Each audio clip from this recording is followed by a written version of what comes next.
Hello guys, কেমন আছো সবাই? আশা করি ভালো আছো। তোমাদের ভালোবাসায় আমিও ভালো আছি। চলে এলাম আজকে লাঞ্চ টাইমে। আশা করি তোমাদের সবার লাঞ্চ হয়ে গেছে। অ্যাজ ইউজুয়াল আমি যেমন দেরিতে লাঞ্চ করি, আমি আমার লাঞ্চ নিয়ে চলে এলাম। মা নেই, তাই খুব অল্প রান্না হবে কয়েকদিন, কেন বেশি পদের রান্না আমি করে উঠতে পারবো না, সময় হয়ে উঠবে না একা একা কেটে বেটে।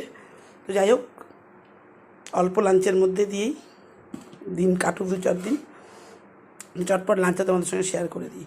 আজকে রয়েছে এখানে গরম ভাত, আর রয়েছে চিকেনের পাতলা ঝোল। ঠিক আছে, দেখতেই পাচ্ছ, চিকেন আলু দিয়ে পাতলা ঝোল আর আলু ভাজা।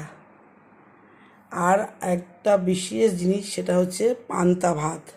আর এই পান্তা ভাতটায় লাল লাল লঙ্কা, পেঁয়াজ, সর্ষের তেল দিয়ে পান্তা ভাতটা খাবো আলু ভাজা দিয়ে। আর আমার গেস্টদের জন্য হয়েছে চিকেনের ঝোল পাতলা আর গরম গরম ভাত। আজকে এই খাওয়া দাওয়া হবে।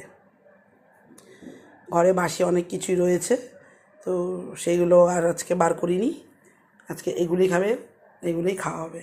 তো চলো ভিডিওটা দেখতে থেকো, ভালো লাগে লাইক কমেন্টস করো। চটপট আরেকবার দেখিয়ে দিই।